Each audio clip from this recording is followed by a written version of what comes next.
Arirang Prime.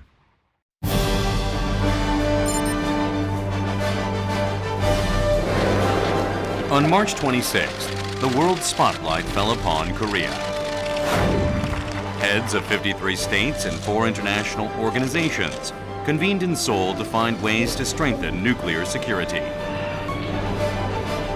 The media center was buzzing with activity. You know, we're a small country very far from the others, so we are very pleased, and it's very important for us to be part of this instance. Some 3,700 journalists from home and abroad had come to cover the event. The competition was fierce, not just between domestic news channels, but also between international channels that target the global audience. Well, I mean, the number one role is to inform and to produce a accurate and complete and balanced record of the events going on around the world that people need to know about. A media war to grab the eyes and ears of the world has begun. The era of international broadcasting, a new form of diplomacy, has dawned.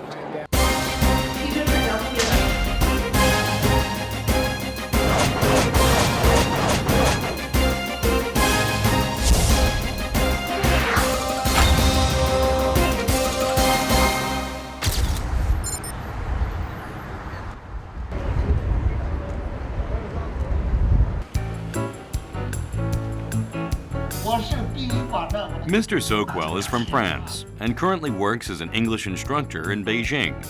It's already been 6 years since he came to China. He can speak a little Chinese, but having the state-run CCTV on all 16 channels takes some getting used to.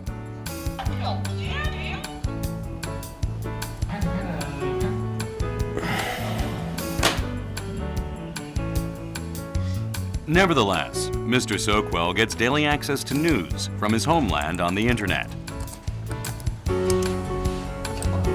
His source is France 24, a French international news channel. He's currently interested in the first round of presidential elections scheduled for April. Regardant les informations sur Internet, grâce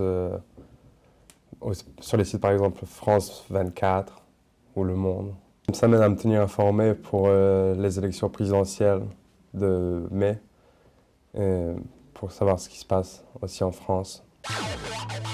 The geographical distance or the time difference between Beijing and Paris is not an obstacle when it comes to international broadcasting. Viewers around the world want to learn about the global issues in real time, and it was this demand that ushered in the era of international broadcasting. The pioneer of international broadcasting was the short-wave radio broadcast aired to the Dutch East Indies by the Netherlands in 1927. Then, in the 1930s, countries like the former Soviet Union, France, Britain, and Germany began launching short-wave international broadcasts one after the other. In its early years, international broadcasting was used for propaganda purposes, allowing nations to inform their colonies of their policies. So when it first started with the arrival of shortwave radio, certainly from the BBC's point of view as one of the first global broadcasters, it was a way of keeping the Commonwealth and different parts of the kind of British Empire together originally. Then, international broadcasting reached a turning point in the 90s.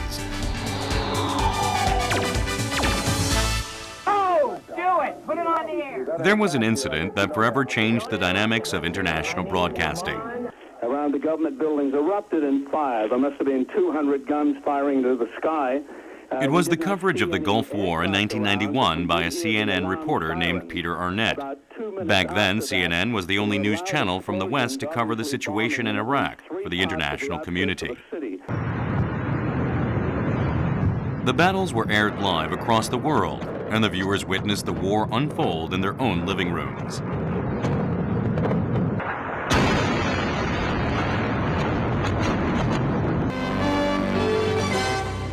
It was a revolutionary moment for the world media, made possible by a small cable channel with a viewership of a meager 1.7 million households. CNN headline news. 그 인류 역사상 처음으로 무차별적으로 전 세계에 방송이 전파되기 시작한 게 CNN이에요.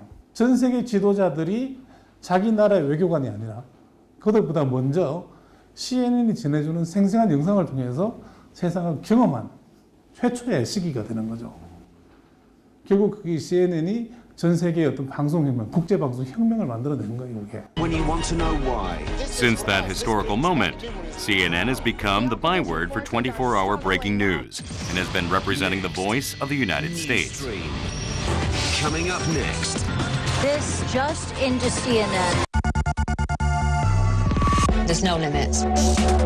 No borders. I'm an anchor. I'm a security officer. I'm a designer. I go beyond borders. BBC, the British state-run broadcaster, is also cited as the paragon of international broadcasting.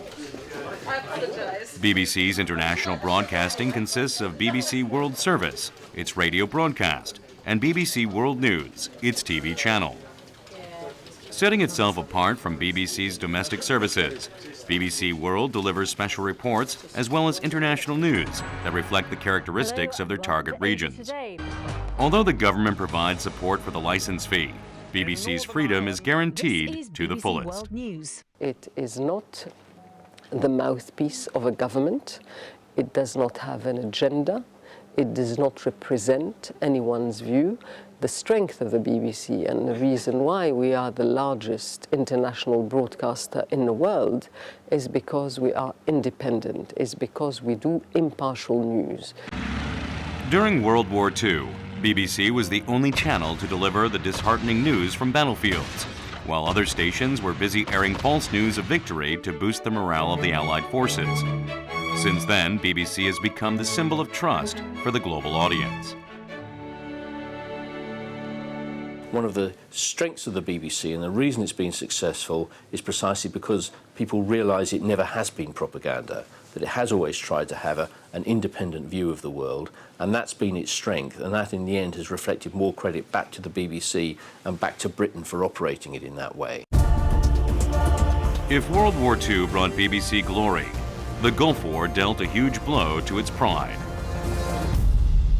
The Iraqi government gave CNN the permission to cover the war, but refused to do the same for BBC. This was because back then, BBC's international broadcasting consisted only of BBC World Service, the radio channel. This gave BBC enough reason to establish BBC World News, its international TV channel, in 1991. Currently, BBC World News provides a 24-hour news service created in the hands of some 250 correspondents and 2,000 journalists stationed at 57 branch offices around the globe. If the Greek Prime Minister can push... Taking pride in their fairness and their breaking news services, BBC World News and CNN have grabbed the eyes and the ears of the global audience. And viewers who trust and rely on these two channels are highly likely to embrace the American and British viewpoints. In other words, the US and the UK are engaged in public diplomacy through the media. La télévision est devenue, qu'on le veuille ou non, le média dominant aujourd'hui. Ce n'est pas véritablement la presse qui a toujours des publics extrêmement limités à l'intérieur de ses propres territoires et a fortiori à l'extérieur. Donc la télévision est un média dominant, c'est celui qui atteint tout le monde et pas seulement les élites. Par conséquent, c'est un outil de l'action diplomatique et de l'action internationale qui est devenu absolument indispensable. Today, I think there are more and more global broadcasters, and for most of them, it's about having a voice in the global discussion. In an interconnected, globalized world, every country wants to have its voice heard and its perspective heard, and to be able to project a positive image about itself. So.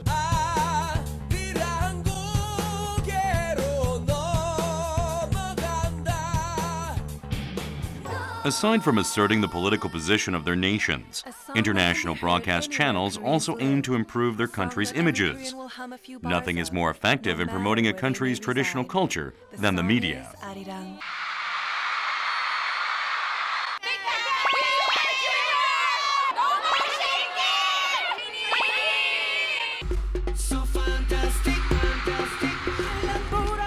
In the case of Korea, Arirang TV served as a catalyst in spreading Hallyu, or Korean Wave, with K-pop in the lead. For years, it has been holding local fan meetings for K-pop fans abroad. And through these events, the international fans naturally get to befriend Korea's language and culture. This is a solid proof that international broadcasting plays an important role in spreading, as well as promoting, a country's culture. We always used to watch Arirang TV show, very popular, and we love it. Before, I wasn't used to eating Korean food, but now when I watch Arirang TV, it has helped me a lot to become familiarized with Korean food, and now I go to Korean restaurants to enjoy Korean food, and I've learned a lot that it's delicious and I really like it now.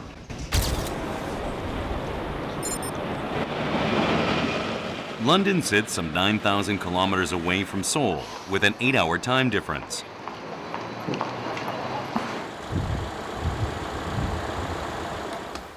Laura, a British teen, is a huge fan of K-pop. She receives the latest news on K-pop at the same time as the teens in Korea do. So special. Question.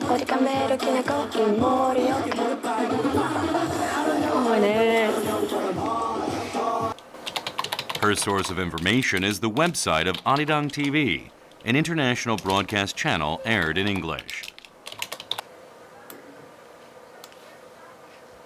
People from non-speaking Korean countries can access it and basically research about their favorite dramas and favorite music and watch their favorite artists. So it's very good. Listen to this. Jansori. Laura's parents too watch Arirang TV nowadays. I watch everything. I watch K-pop, all the dramas, because I really love them, and also news, because I'm interested in what's happening in Korea at the moment. Her interest in K-pop has encouraged her to study the language and the culture of Korea.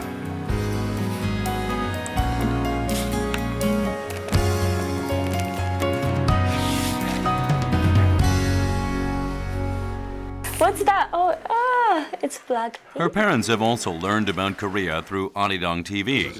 Because it's aired in English, they have no problems with the language. Oh, what's that? I don't know. It's more gadget. I knew it's two Koreas and South and East or West, but I didn't know much about that. So yeah, it's quite nice, interesting to have view or to see some other countries and culture. This is Guangzhou, China's third metropolis and the heart of Guangdong.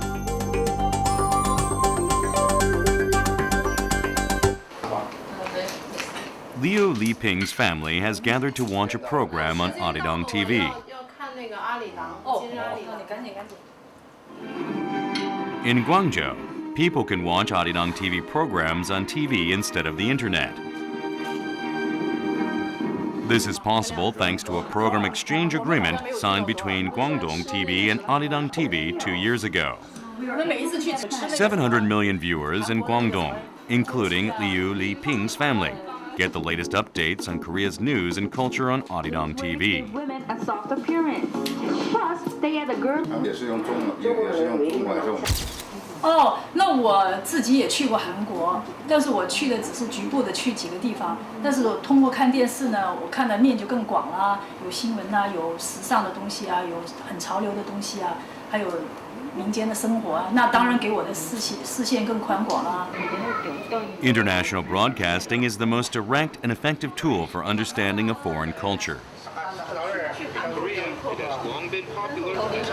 In other words, international broadcast channels stand at the forefront of the political and cultural dialogues between peoples of different nations. 如果没有传播那个文化，就是一个将死的文化。所以世界各国都希望通过电视这个最先进的这个手段、技术手段，把自己的文化传递出去，同时和其他的文化进行交流，这也是一个当前的一个发展趋势。A broadcasting station made a dramatic entrance to the global stage with the onset of the 21st century. It was none other than Al Jazeera, dubbed the CNN of the Arab world.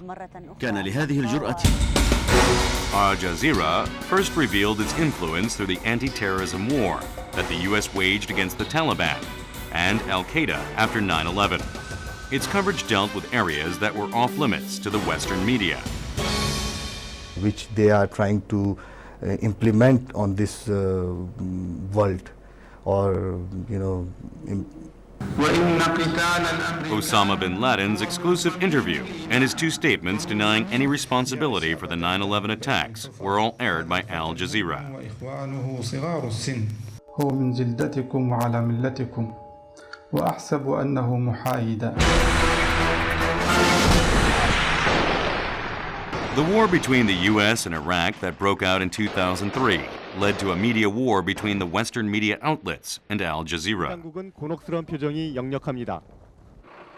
The U.S., which had been excited by the news of successive victories in the war, was crushed when Al Jazeera aired reports of U.S. POWs and dead soldiers.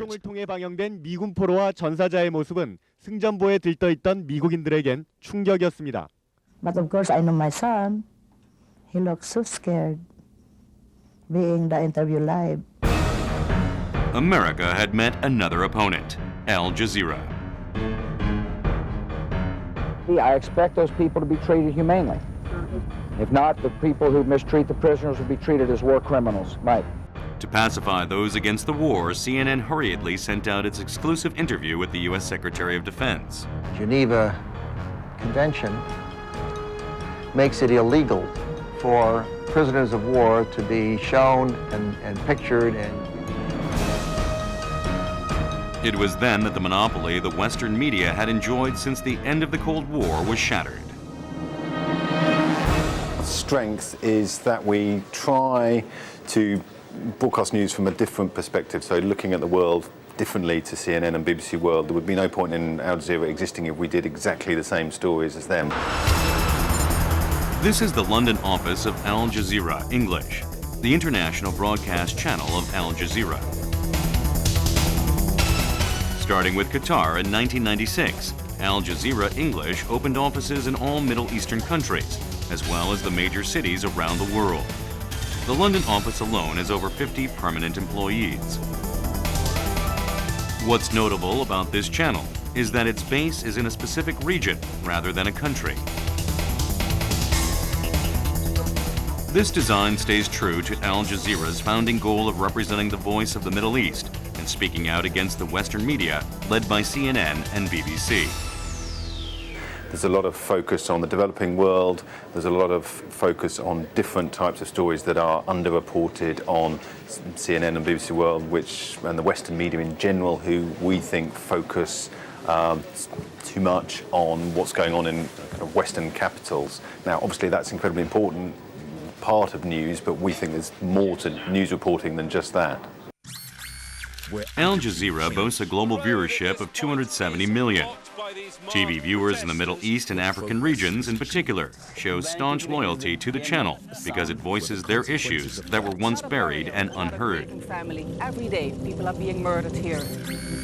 The success of Al Jazeera can also be attributed to the full support of the Qatari royal family. The most qualified veterans from the Western media outlets are selected to work at Al Jazeera. This makes it possible for Al Jazeera to air diverse and in-depth coverage, from exclusive interviews to live reports. And by using its local sources in a timely and effective manner, the channel focuses on delivering up-to-the-minute information. BBC is still excellent, but in some respects, I think Al Jazeera English is succeeding in staking out an identity different from BBC because of its emphasis on local reporters with accents. And I think even BBC is now acknowledging that. By delivering the voice of the Middle East promptly and accurately, The Arab world now stands at the heart of the global media competition. And its standing was further strengthened by the Arab Spring. Journalists from Al Jazeera were at the center of the Arab Revolution for democracy, which first stirred in Tunisia in 2010. Moments ago, 2 missiles have landed about 100 meters away from us. We're on the... Along with social media like Facebook, Twitter, and mobile phones, Al Jazeera and its English channel played a pivotal role in this democratic revolution of the Arab world. Tonight, and the people of Libya are now in charge of their capital. Literally, it's real news. Al Jazeera. 아랍의 정서에 맞게, 아랍의 관점에 맞게, 그러면서 아랍 사람들의 어떤 수요, 아랍 사람들이 원하는 것들을 전달하기 시작을 하니까 이 카타르라는 작은 나라가 제가 보기엔 21세기 들어서 가장 확실한 투자를 해낸 게 결국 알자지라가 아닌가. The international broadcasting war, first triggered by CNN, BBC World News, and Al Jazeera English, heated up in the 2000s. Non-English speaking countries like Russia, France, China launched their own international channels, one after the other.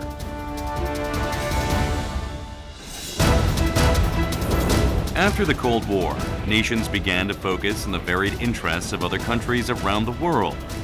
And they soon realized the importance of English channels that could represent their voices in the global information order that revolved around the superpowers.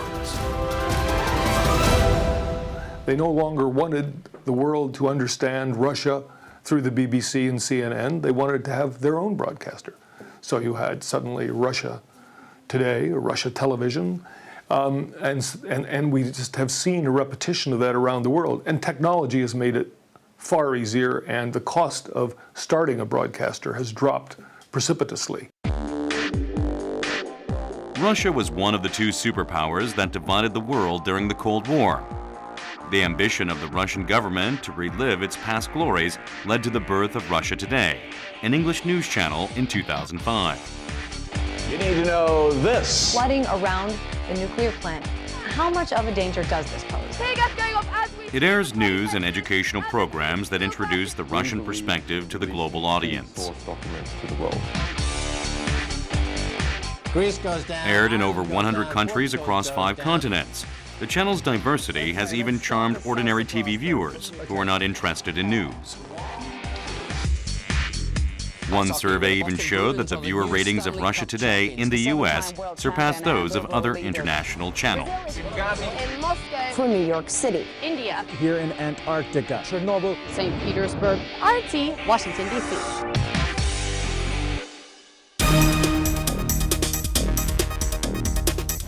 In September 2011, the electronic display board in Manhattan's Times Square flashed a commercial for Xinhua News Agency, China's state-run news agency.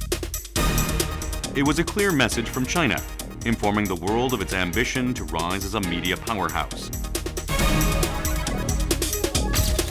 People in China had long felt the need to rectify the China-related international news that was being delivered from the perspective of the Western media.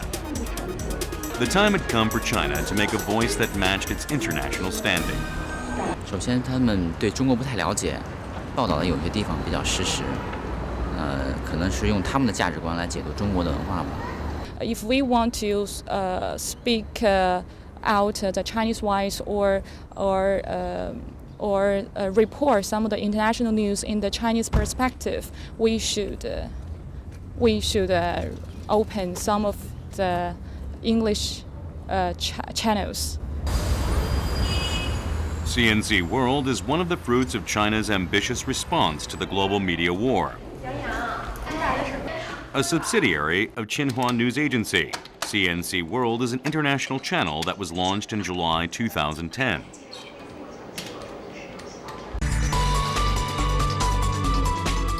As a 24-hour news channel, 70% of its coverage is based on international news, and the rest is focused on domestic affairs. Will also be a focus of Xinhua English. Offered in both English and Chinese, CNC World is currently aired in English-speaking countries, including the US, the UK, and Canada. Fresh images, new perspectives. Xinhua TV. 那么作为一个官办的媒体，那么我们的立场必定是站在中国的立场上来报道国际事件。但是呢，站在中国的立场上来报道国际事件不等于不客观，因为这个世界有各种各样的视角 perspective。我想我们是想给世界提供一种新的视角。Zhong Xi, the anchorman of the English Channel, is looking over his script before going live. He's about to deliver a piece on the global economy. More specifically, a piece on Greece's bond swap. But he can never relax, knowing that a breaking news may be coming in any minute. What's more, NPC and CPPCC, China's two major political events, are in full swing, so related news flashes are streaming in non-stop.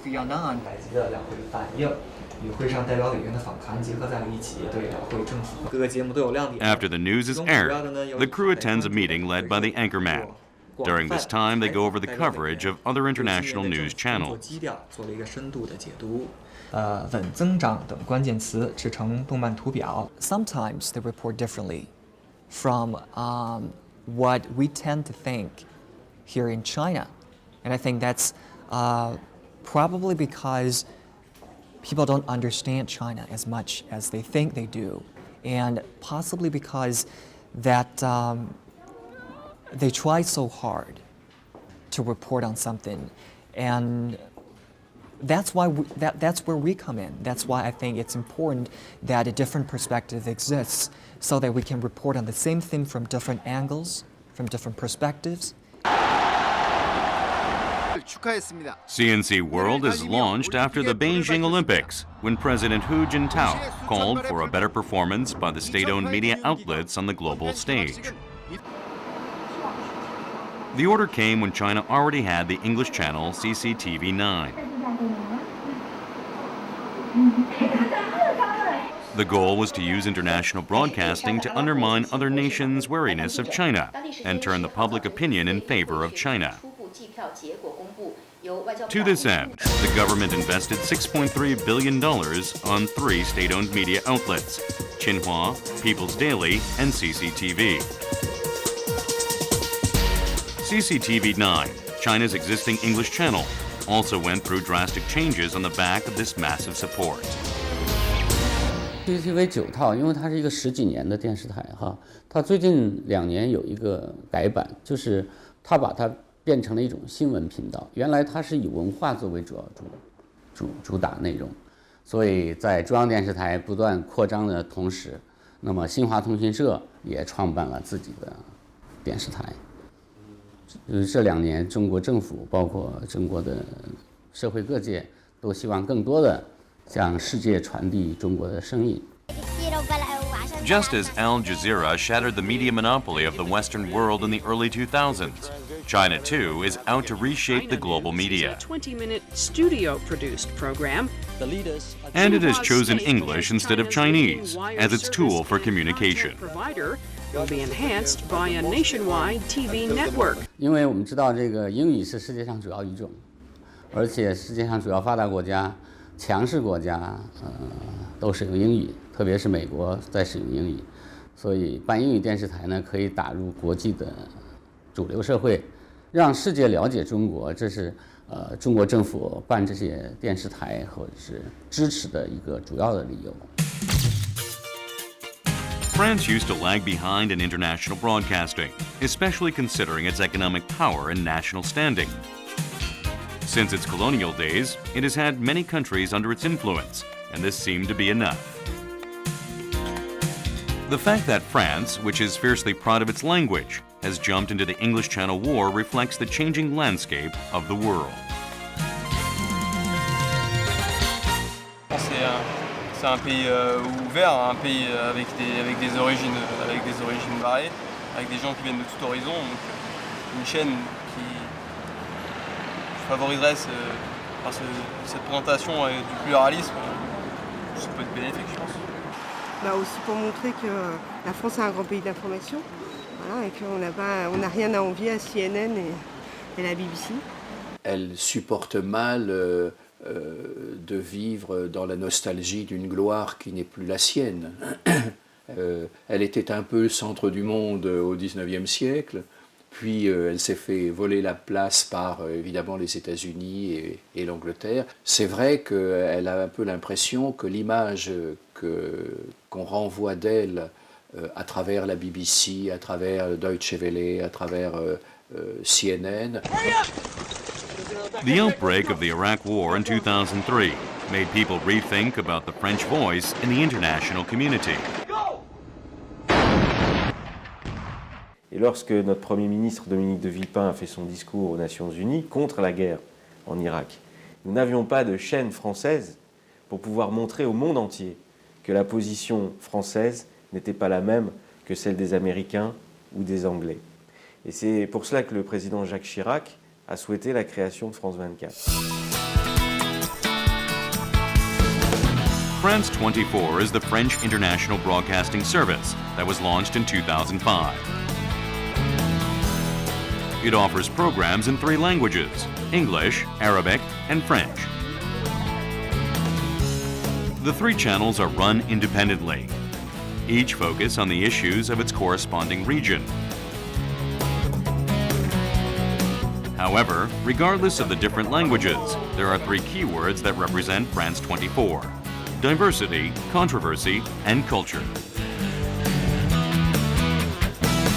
Parce qu'en France, on considère que la culture a autant contribué au développement des civilisations que l'économie. Donc quand vous mettez de l'économie en prime time, vous allez trouver aussi de la culture en prime time sur France 24. Donc pour nous, le regard français, c'est ça, c'est apporter un regard à travers la diversité, le débat et la culture. Of course, this does not mean that France 24 is lax about news reports. Aside from the main news broadcasts at 1 and 8 p.m., it airs short news programs every hour. After Al Jazeera, it has received the highest ratings and earned the most trust in North Africa and the Middle East. In Libya, for example, 25% of its people watch France 24 every day.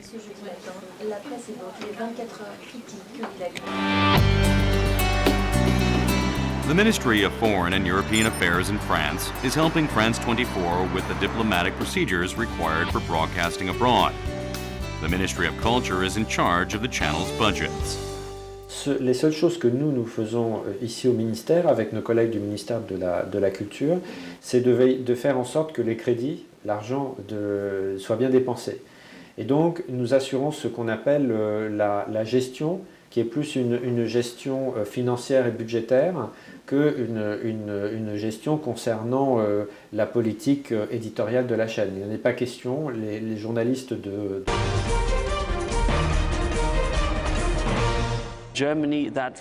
Despite its late start, France 24 entered Asia 2 years ago with the full support of the French government.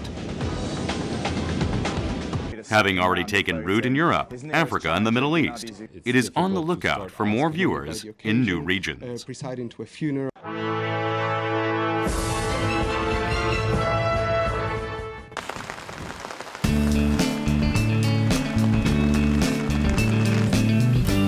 Just as Asia watches France 24, France also watches a variety of English channels. Here's one viewer who watches various international channels by hooking up her TV to the internet. A flight attendant of Air France, she is a big fan of Arirang TV. It was out of curiosity for K-pop that she began to watch Arirang TV. Then gradually she became interested in its other programs. Showbiz Korea que j'aime bien parce que ça regroupe tout et je crois que les 2 présentateurs sont, je suis pas sûre, mais je pense qu'ils sont français et coréens en même temps. Je sais pas si je suis.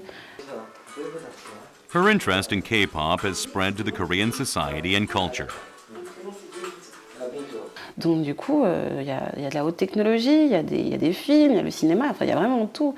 Donc pour un pays qui était en difficulté il y a quelques années, avec la télé, du coup, je me suis rendu compte que c'est pas ce qu'on nous dit quand j'étais petite à l'école. Ça a bien changé maintenant la Corée. last year, she stopped in Seoul between her flights and visited the places she had only seen on TV. She is quite satisfied with Arirang TV, especially because it offers a wide variety of educational programs unlike other news channels.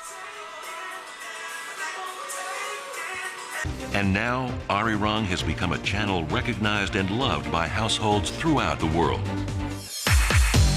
Launched 15 years ago, Arirang TV is a 24-hour international channel, viewed by 97.3 million households in 188 nations. Aside from its news programs, it offers entertainment shows, documentaries, talk shows, and programs of other genres.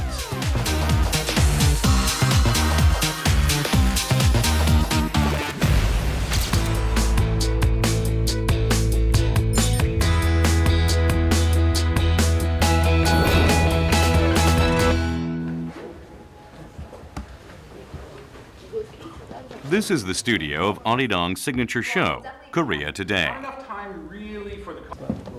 A rehearsal is in progress before the live broadcast. Korea Today is an informative show that goes on air every day at 7 a.m. Korean time. 3, 2, 1, start. I am Young Kim. Welcome to Korea Today. Good morning. The long-anticipated Beginning with headline news, the show efficiently delivers its analysis of the morning newspaper stories, as well as other current issues. Stocks soared to a 7-month high. The merit of Korea Today lies in its unique format that combines news with cultural information. It is sometimes aired live at various tourist attractions of Seoul and provides useful information for foreigners who are visiting Korea. I can order soup, and I can get 20 different side dishes? Wow. Another Give you guys gift. a little gift. Yeah, something for the ladies here. So those are the ones that we got from the... The 60-minute show comes to an end. Not only delivers news to our global viewers, but it also tells them everything there is to know about Korea, ranging from K-pop, beauty, health tips, fashion tips. So it's a very fun program to watch, and I hope our viewers also enjoy the program as well.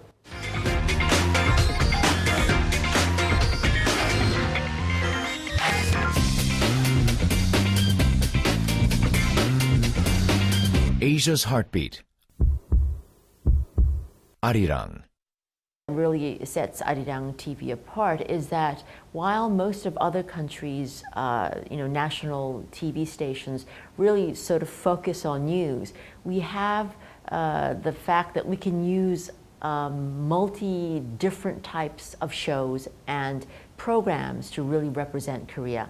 All of these things really combined so that non-Koreans can get a more full picture of this dynamic country called Korea.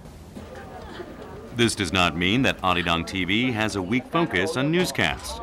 With 12 news programs scheduled throughout the day, it also provides hourly headline news and subtitles. One incident made the channel reinforce its news coverage. And we interrupt our broadcast for this breaking news coming in that Kim Jong-il, North Korean leader Kim Jong-il, has died. Now, Pyongyang's official state On December 19, 2011, the world's attention was focused on the Korean peninsula. It was due to the news of a deceased leader, which came 2 days late. Is dead. CNN's Wolf Blitzer joins us now. The late Kim Jong-il was transported through Pyongyang, accompanied by... Your reaction to the news of Korea Kim is the Jong-il's world's only divided People here nation, were and the never dictator sure who held the key when, to a and that was peaceful very Northeast important Asia when had died. The major media outlets around the world aired breaking news of Kim Jong-il's Kim death. Jong-il died last Saturday at the age of 69. After a series of meetings, South Korea's unification... At the time, Arirang TV focused on updating the global audience with its hourly newscasts. Workers from the Kaesong Industrial Complex have returned after news of Kim Jong-il's death. That he died maybe like Saturday. Well, It offered an in-depth analysis of the possible effects of Kim Jong-il's death, and even aired a live telephone interview with Christopher Hill, former U.S. Assistant Secretary of State for East Asia, and an expert on North Korea. And of course, one of the major questions was whether the North Koreans were truly sincere. Have been from Pyongyang. Each international channel discussed how this incident would influence the Korean peninsula, as well as its own nation. New buzz blew up around the north with talk of the possible next leader. That's when Kim Jong-un. For a regime obsessed with Although it was a single incident, the tone used by each channel differed, depending on how the event would affect the country in question. And he didn't wait for a month. And this is why a country must jump into the global discourse, with its own media outlet to voice its viewpoints. He said, not really interested. France on Wednesday night in Paris. Needless to say that the global media has a keen interest in the Korean peninsula, and the fastest and most accurate information about the peninsula comes from Korea. And this is why Arirang TV reinforced its news coverage. That's the old one. I don't want to. Mark Broom, the anchorman for the 12 o'clock news, is acutely aware of these changes. Well, I've been working at Arirang TV for over a year now, so I've seen the changes firsthand. And I have to say that since March, the changes have been quite comprehensive. I think the content is much better.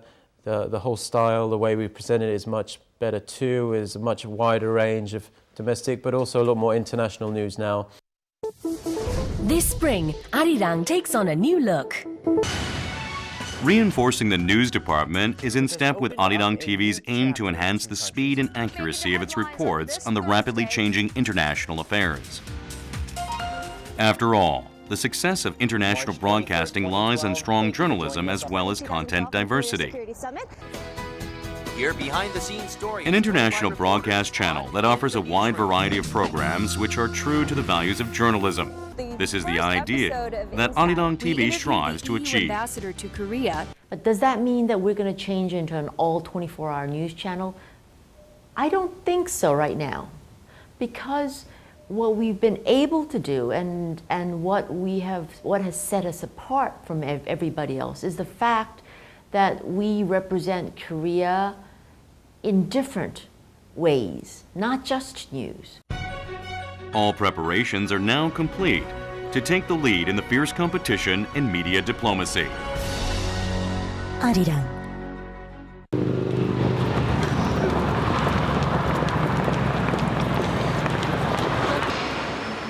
The arrival of a new form of media has opened a new chapter in the competition of international broadcasters, who now face the challenges posed by the internet and mobile platforms. These changes call for a conversion from TV, the conventional form, to the internet and mobile devices. Each international channel is focused on sprucing up its website and distributing its mobile application. It's the reason why I can never really get away from anything. In Virtual Revolution, we look at the way the internet has grown. This is the story of how the web is remaking our world. Al Jazeera English even uses social media like SNS as its source. We used social media to get views of Somalians who maybe people weren't hearing from, so it was via text message rather than Twitter, or it was partly by Twitter, but mostly by text message. We texted thousands of people in Somalia and said, tell us what your message to the politicians are at this summit, and then we built that into our coverage. What happens when the appearance of new media has raised questions about whether the age of international broadcasting is nearing its end. What happens when two families who have now been disconnected from the internet? However, experts agree that even if new media markets appear, the importance of international broadcast channels will never diminish.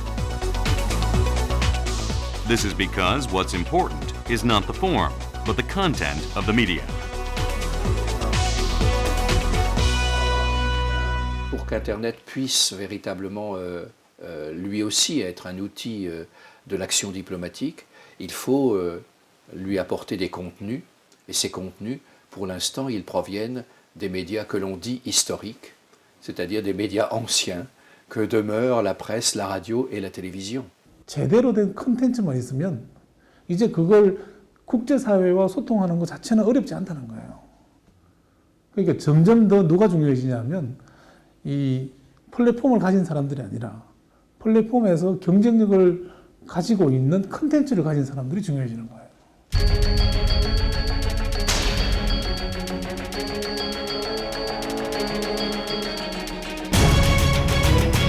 Only the nation that has grabbed the attention of the world can move the global media. Even now, the silent war to protect the information sovereignty and the brand value of one's nation rages on. And at the forefront of this war is international broadcasting.